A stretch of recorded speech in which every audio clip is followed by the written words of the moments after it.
La commune de Kounaïri connaît d'énormes difficultés en matière d'éducation, une situation qui réduit le taux de scolarisation dans cette localité. Le nouveau maire a donc décidé de doter chaque village de la commune d'une école primaire. L'État de Côte d'Ivoire veut assainir le milieu des produits pharmaceutiques. Il vient de lancer une opération dénommée Opération Porc-Épic. Plus de 30 tonnes de faux médicaments ont été saisis dans la localité de Vavois. La situation en Centrafrique demeure toujours préoccupante avec des violences dans la capitale Bangui. Nous en parlerons dans cette édition. Mesdames et messieurs, bienvenue et merci de regarder RTI 1. L'État de Côte d'Ivoire veut assainir le milieu des produits pharmaceutiques. Il vient de lancer une opération dénommée Opération Porc-Épic. L'Interpol, l'ONUCI, la police, la gendarmerie et les forces républicaines de Côte d'Ivoire se sont retrouvés à Bounafla, dans la région de Vavois. Plus de 30 tonnes de faux médicaments ont été saisis. Cette opération consiste à débarrasser des trottoirs des médicaments contrefaits non inscrits dans le circuit normal de distribution. Soro Corona, Charles Tatou, RTI Boaké. Les médicaments de rue absorbent aujourd'hui entre 25 et 30% du marché pharmaceutique national, soit environ 30 milliards de francs CFA par an. Le phénomène est d'autant plus répandu que chaque marché du pays a son propre espace de vente de médicaments. En Côte d'Ivoire, ces produits médicaux ont commencé à apparaître dans les rues au début des années 1980. Face à l'ampleur de ce fléau et aux conséquences néfastes de la consommation de ces médicaments, l'État vient d'initier une opération baptisée Opération Porc-Épic sur l'ensemble du territoire. Nous sommes ici dans le cadre de la lutte contre les faux médicaments, les produits pharmaceutiques non enregistrés qui se vendent d'une façon anarchique sur le marché. À Bounafla, ce sont plus de 30 tonnes de médicaments frauduleux, contrefaits, qui ont été saisis. Ce stock ramassé par la police, la gendarmerie, les FRC, les douanes, l'Interpol et l'ONUCI représente plus de 500 millions de francs CFA. L'opération Porc-Épic se déroule conjointement dans tous les pays de la CEDEAO. Les conséquences sanitaires de l'utilisation de ces médicaments sont les plus atroces et révoltantes. Elles relèvent essentiellement de l'automédication, des indications erronées, des erreurs médicamenteuses, des sous-dosages et de l'abus. Le Cameroun n'échappe pas à la filière clandestine de vente de médicaments et cela prospère malgré les opérations de saisie. Regardez. Des saisies de médicaments douteux comme celle-ci sont devenues presque quotidiennes dans les grandes villes du Cameroun. Des cartons et des caisses récupérées auprès des vendeurs ambulants ou des magasins sont régulièrement détruits par les forces de l'ordre. Mais rien n'y fait, les clandestins ont toujours pignon sur rue et la clientèle toujours aussi nombreuse. Je suis venu ici pour acheter les médicaments des maux de tête. Jusqu'en pharmacie, ça coûte tellement cher et les médicaments qu'on trouve ici à 500 francs, ça coûte 2000 francs en pharmacie. C'est 4 à 5 fois moins cher que les médicaments proposés dans cette pharmacie classique de Douala. Les professionnels de la santé assistent donc impuissants à la prolifération des boutiques clandestines spécialisées dans la vente des produits pharmaceutiques illicites. Ils demandent à l'État de sévir davantage. Avec la porosité de nos frontières et avec la libération du commerce, les gens entrent avec la fraude douanière, les gens arrivent avec des médicaments qui ne sont pas contrôlés, qui ne sont pas testés, qui ne passent pas au laboratoire de contrôle pharmaceutique, de contrôle de qualité, et ils les mettent au service des patients et dans la rue. Donc il faut que le pouvoir public prenne ce phénomène au sérieux. Dans la guerre qu'il mène contre les médicaments de la rue, le gouvernement encourage la création d'unités de production de médicaments génériques dans le pays. Elle alimente les pharmacies en médicaments à faible coût. Malheureusement, la prolifération des pharmacies de la rue est en train de tuer ces initiatives. Les préjudices causés par la vente des médicaments sur le trottoir sont énormes. Déjà, il y a un gros manque à gagner pour le pharmacien qui a des factures importantes à payer auprès des grossistes. Selon l'ordre des médecins, 70% des Camerounais s'approvisionnent en médicaments de la rue. Des médicaments en provenance d'Inde et du Nigeria qui entrent dans le pays en contrebande. Nous vous le disions dans nos titres, la commune de Kounaïri connaît d'énormes difficultés en matière d'éducation, une situation qui réduit le taux de scolarisation dans cette localité. Le nouveau maire a donc décidé de doter chaque village de la commune d'une école primaire. Avant l'année scolaire 2013-2014, la commune de Kounaïri, dans la région du Béré, ne disposait qu'un seul groupe scolaire pour la scolarisation des enfants de cette localité. Une situation qui réduisait considérablement le taux de scolarisation à Kounaïri. La nouvelle équipe municipale conduite par le maire Dito Pascal a décidé de pallier le manque d'infrastructures scolaires. Pour cette année scolaire, les 6 villages de la commune ont été dotés chacun d'une école primaire de 3 classes. Ça nous fait beaucoup plaisir en tant que parents d'élèves et nos enfants aussi. Ça les évite de marcher à plus de 1 km pour aller jusqu'à Kounaïri pour pouvoir fréquenter. Ici, ça leur raccourcit un peu la tâche. Cette priorité à l'éducation trouve sa place dans la volonté du maire de rapprocher l'éducation des populations. Pour les années prochaines, la municipalité projette compléter ces écoles à 6 classes pour le bonheur de tout petit. Comment vous pouvez comprendre qu'on a CP1, CP2, CE1 et le reste? Alors, nous demandons aux enfants d'aller à l'école, mais s'il n'y a pas d'école, les enfants n'iront pas. Moi, la priorité, c'est que les enfants partent à l'école. Quand les enfants iront à l'école, on pourra résoudre les autres problèmes. Outre le manque d'écoles primaires, le collège municipal de la localité connaît des réelles difficultés pour son fonctionnement. Pour 12 classes, seulement 6 sont disponibles. Un état de fait qui entraîne l'application de la double vacation. À ce niveau, également le maire de Kounaïri a décidé de construire l'année prochaine un bâtiment de 4 classes pour soulager les élèves. Par ces projets, le maire veut doter sa commune d'infrastructures scolaires adéquates pour la formation des enfants. Les meilleurs élèves du lycée garçon de Bingeville et les meilleurs agents de ce lycée ont été récompensés, et cela dans le cadre de la journée de l'excellence organisée par l'administration et le comité de gestion de cet établissement. Diana Mouenya et Laetitia Manglé, regardez.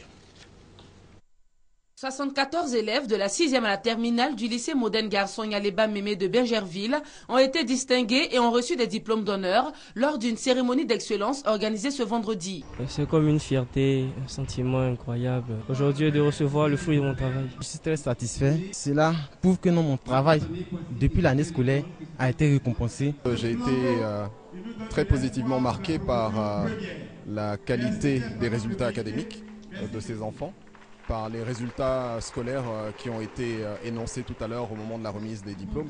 Et je crois que c'est encourageant. Le principal du collège exhorte les autres élèves à ne pas baisser les bras, mais à se mettre plutôt au travail. On a des élèves qui font de grandes choses ici au niveau de leurs compétences. Certains enfants ont des problèmes quand même sérieux. On peut rater une année, mais il faut se repositionner pour travailler. Et voilà pourquoi aujourd'hui, il fallait les encourager et célébrer cette journée comme journée de l'excellence. Le représentant de la ministre de l'Éducation nationale, Kandia Kamisoko Kamara, s'est félicité de la tenue de cette cérémonie d'excellence qui vise à relever quelque peu le niveau scolaire en Côte d'Ivoire. Nous avons été satisfaits. Il est important que nous puissions récompenser nos élèves qui ont bien travaillé, mais aussi récompenser les enseignants qui ont amené ces élèves à bien travailler. Au cours de cette cérémonie de récompense, les meilleurs agents de ce lycée ont également été primés.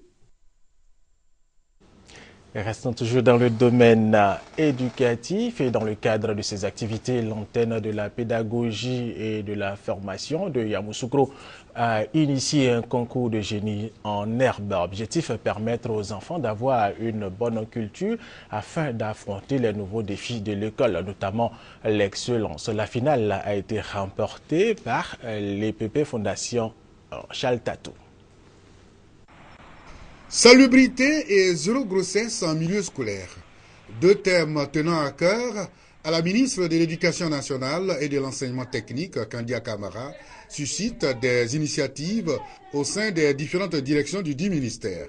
Chaque structure ne ménage aucun effort pour des activités de lutte contre l'insalubrité et les grossesses à l'école. L'exemple de l'antenne de la pédagogie et de la formation continue de Yamoussoukro, qui depuis l'année scolaire en cours a initié un concours de génie en herbe. L'objectif, c'est de sensibiliser nos élèves, puis nos parents, les informer sur la salubrité, qui est un élément important pour la santé de nos enfants, Deuxièmement, les sensibiliser sur les grossesses en milieu scolaire, mais aussi les amener à lire et à écrire. Les deux éléments importants qu'on nous demande au niveau de l'UNESCO, c'est la lecture et le calcul. Et nos enfants ne savent ni lire ni calculer aujourd'hui. Donc nous faisons ce type d'activité pour les inciter à cela. La finale aujourd'hui, axée sur la grossesse en milieu scolaire. Toutes les écoles des 3 inspections de l'enseignement primaire de Yamoussoukro ont pris part à cette compétition dont les rencontres de demi-finale ont été axées sur la salubrité. La finale, opposant 5 écoles, a été remportée par l'école primaire Fondation 1. Des kits scolaires ont été remis à tous les participants de la finale. Le président de la CDVR, la commission Dialogue, Vérité et Réconciliation, était à Yamoussoukro. Charles Konabani a échangé avec les journalistes sur les dispositifs d'écoute dans le cadre de la phase nationale d'audition des victimes de la crise ivoirienne. Restons avec Charles Tatou de RTI Boaké. Cette conférence de presse fait suite à la tournée effectuée par le président de la CDVR dans les centres d'écoute ouverts sur l'ensemble du territoire national. Devant la presse nationale et internationale, Charles Konabani est revenu sur la question du dispositif d'écoute mis en place par sa structure dans le cadre de la phase nationale d'audition des victimes de la crise ivoirienne. Couplée aux investigations et aux auditions, cette phase, la dernière de la mission de la CDVR, est fixée sur 3 mois allant du 24 avril au 27 juillet de l'année en cours. Et elle prévoit plus de 40 000 écoutes. Mais déjà, selon Charles Konabani, 16 000 victimes ont été écoutées en 25 jours effectifs de travail. La population adhère au processus de réconciliation et que la population souhaite la réconciliation. La réparation due aux victimes reposera sur des propositions qui seront faites par la Commission. Ce sera la responsabilité finale du gouvernement, de l'État, que d'assurer la réparation. Cependant, le président de la CDVR reconnaît les difficultés rencontrées par certains centres d'écoute. Elles sont d'ordre sécuritaire, organisationnel et logistique. Il rassure que des solutions sont en cours avec l'appui des partenaires techniques afin de répondre efficacement aux besoins des populations. Dans cette édition, nous allons parler de la 33e Assemblée générale annuelle de la Société pour l'habitat et le logement en Afrique. Pour en parler justement, nous allons recevoir M. Célestin Kouala, directeur du logement et de la copropriété au ministère de la Construction, du logement, de l'assainissement et de l'urbanisme. Bonjour M. Kouala et merci d'être avec nous pour parler justement de la 33e Assemblée générale annuelle de la Société pour l'habitat et le logement en Afrique. Monsieur Kouala, dites-nous quelle est la situation du logement en Afrique et plus précisément en Côte d'Ivoire.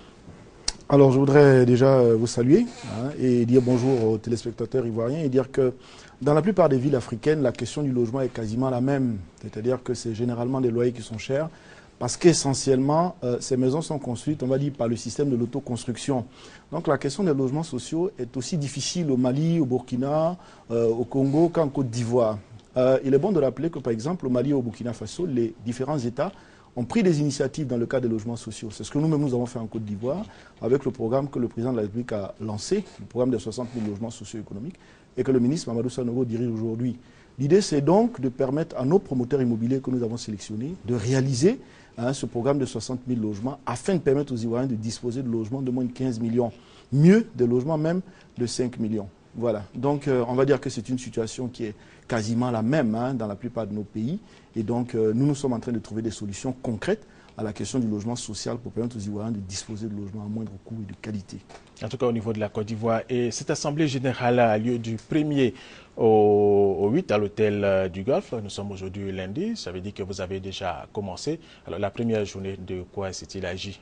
Alors, il s'est agi essentiellement de sélectionner, on va dire, des directeurs indépendants pour Shelter Afrique. C'est essentiellement ce qui a été fait.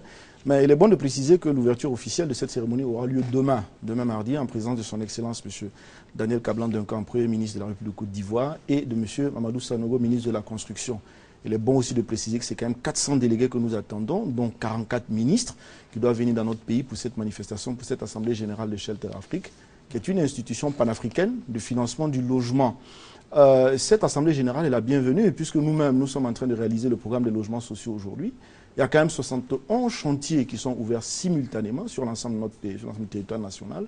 Shelter Afrique apportant des financements aux États, aux banques et aux promoteurs privés, eh bien, c'est l'occasion pour la Côte d'Ivoire, à travers cette Assemblée générale, de présenter ces promoteurs immobiliers. Il y a donc environ 46 stands. Il y a des stands également pour les promoteurs étrangers. Mais c'est surtout l'occasion de montrer à Shelter l'expérience ivoirienne, ce que nous avons fait en termes de logements sociaux, leur présenter nos promoteurs, leur sérieux, mais également de faciliter l'obtention de crédits à travers le financement de Shelter. Il est bon de dire que la Côte d'Ivoire, depuis que nous avons adhéré à Shelter en 2012, c'est 20 milliards de francs CFA aujourd'hui qui sont disponibles pour nos promoteurs. Mieux, c'est quand même 8 milliards qui ont déjà été mis à disposition de 2 promoteurs, en l'occurrence Interbat et SARL.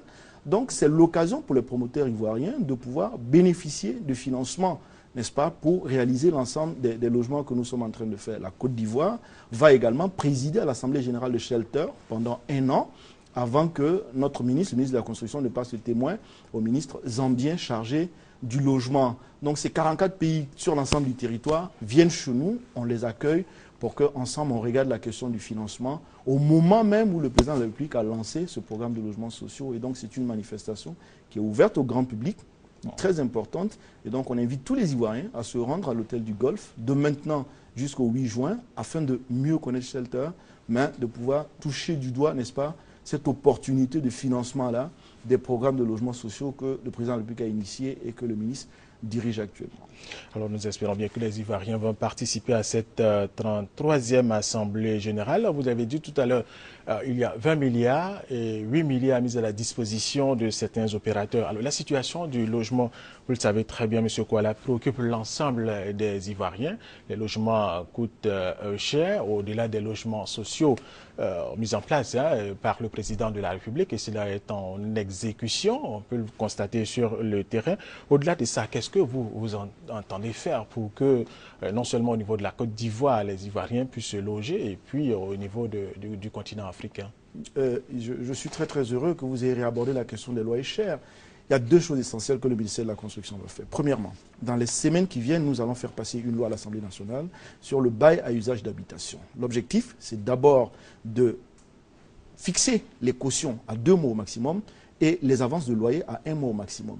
L'autre chose que nous allons faire également, c'est de permettre aux acquéreurs, n'est-ce pas, aux demandeurs de loyer, ceux qui veulent louer une maison, mais également aux propriétaires en ligne, nous allons permettre de fixer les coûts des loyers en fonction des zones où nous habitons. Ça veut dire quoi?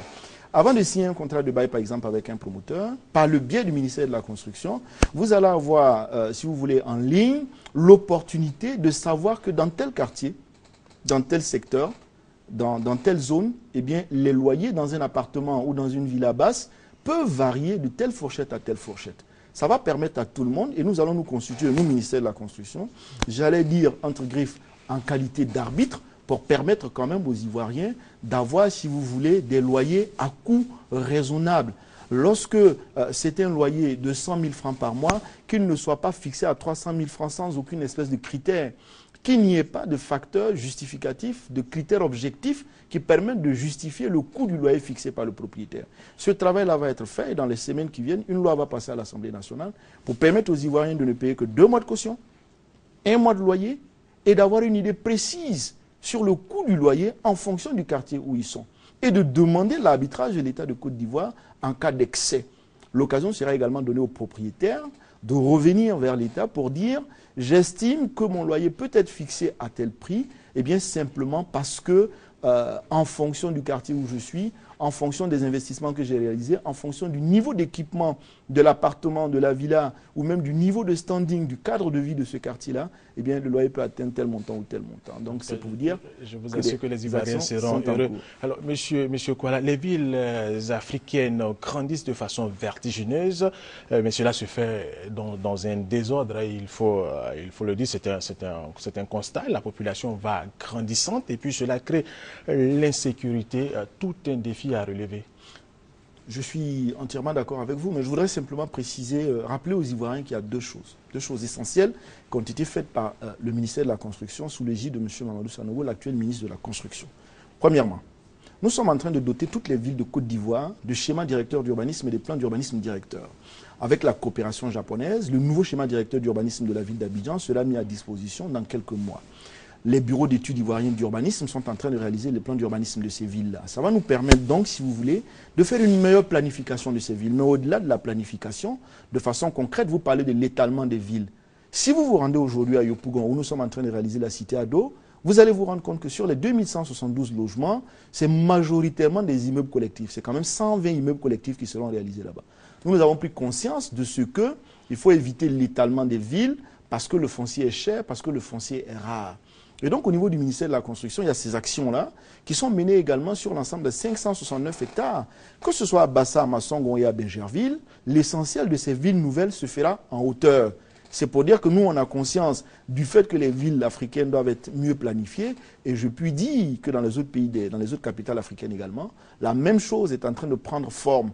On va construire de plus en plus en hauteur en Afrique afin de pouvoir, si vous voulez, non seulement économiser l'espace, mais également de permettre de bien gérer. Ça me permet de rebondir sur la question, par exemple, de la sécurité. Nous allons réorganiser la copropriété.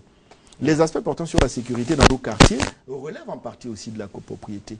2 décrets ont été pris. La mise en application de ces décrets-là vont être réalisés incessamment. Nous avons déjà invité l'ensemble des syndicats de copropriétaires à venir s'inscrire au ministère de la Construction. Nous nous proposons de rentrer dans tous les quartiers pour réaliser cette copropriété-là et donc aborder, par exemple, la question de la sécurité, qui est une question sociale et qui va au-delà de la planification urbaine simple. Monsieur Kouala, pour terminer très rapidement, l'enjeu de cette 33e Assemblée générale annuelle, très rapidement. Alors, en une phrase... Ça sera votre mot de la fin. Voilà, merci beaucoup.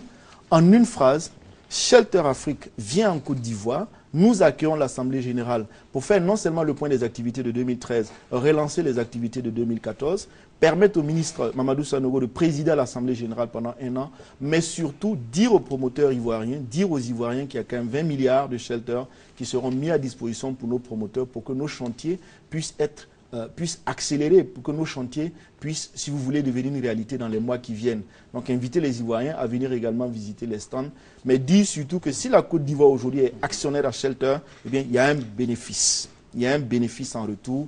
2 promoteurs ont déjà eu des financements. Les autres également vont bénéficier de ces financements-là. Donc c'est une action positive. Monsieur Kouala Célestin, merci d'avoir répondu à toutes nos préoccupations. Nous allons changer de sujet. Vous restez avec nous. L'ADC, l'Action des ouvriers du Christ de Gagno, a célébré sa première convention communale. C'était un moment de réflexion, de recueillement et de prière. Honorina Nigori. C'est autour du thème « Saisis ta bénédiction » de 2 Rois chapitre 4 versets 1 à 7 que les femmes de l'église évangélique des Assemblées de Dieu de Gagnoa, membres de l'Action des ouvrières du Christ AOC, se sont réunies récemment pour leur première convention communale au Temple Jérusalem du quartier Garayo. 2 jours durant, à travers des réflexions, des enseignements bibliques, des recueillements et des prières, ponctués par un culte, ces femmes de l'AOC ont manifesté la réaffirmation de leur engagement personnel et commun au Seigneur Dieu Tout-Puissant à travers son Fils unique Jésus-Christ pour ses bénédictions et ses bienfaits. Occasion toute trouvée pour ces femmes de l'AOC de prier pour la paix en Côte d'Ivoire et pour les dirigeants du pays. Au cours du culte d'action de grâce, le pasteur principal du temple de Garayo, pasteur Pascal Mahan, a exhorté les femmes de l'AOC à mettre en pratique la parole de Dieu en permettant à cette parole qu'elles écoutent religieusement pendant les cultes de changer positivement leur vie. Dans les interventions, la présidente communale de l'AOC ainsi que la présidente régionale ont respectivement exprimé leur gratitude à leurs invités qui ont fait le déplacement avant d'inviter les femmes de l'AOC à rester mobilisées pour le Seigneur dans l'unité et la cohésion à Gagnoa. La Société coopérative pour le développement du vivrier des femmes du département de Konaïri vient d'être présentée aux autorités de la région du Béret et cette organisation compte donner les moyens à ses membres pour mieux produire afin de ravitailler les marchés en produits vivriers. Soro Corona, Kwadjo Kwame, RTI Boaké. Intensifier la culture vivrière dans le département de Kounaïri afin de lutter efficacement contre l'insécurité alimentaire et créer les conditions de l'autonomisation de la femme dans cette partie du pays. Telle est la préoccupation de la société coopérative pour le développement du vivrier des femmes du département de Kounaïri. Cette structure agricole féminine a été présentée officiellement aux autorités de la région du Berry. Les différents intervenants ont encouragé les femmes pour leur initiative qui consiste à se prendre en charge. Ces autorités ont exhorté les femmes à faire connaître leurs difficultés afin que des solutions soient trouvées à leurs problèmes. Aujourd'hui, le marché du vivrier est un marché très important. Donc nous allons les accompagner pour faire ce que nous pouvons. Si elles ont décidé de se mettre en coopérative pour travailler dans le vivrier, moi, je leur dis merci. Ce que nous demandons aux femmes de faire, c'est-à-dire de se prendre en charge pour que nous puissions les aider à aller au développement du Berry. La présidente de la Sokodevi, FDK, a rappelé à ses autorités les objectifs de sa coopérative, à savoir l'encadrement des femmes pour un meilleur rendement et le développement de la culture du riz, du manioc et du maïs. Les délégués ont été formés en matière de technique de management d'une coopérative et la comptabilité simplifiée. Elles ont reçu des notions sur les techniques culturelles pour produire plus sur une superficie réduite.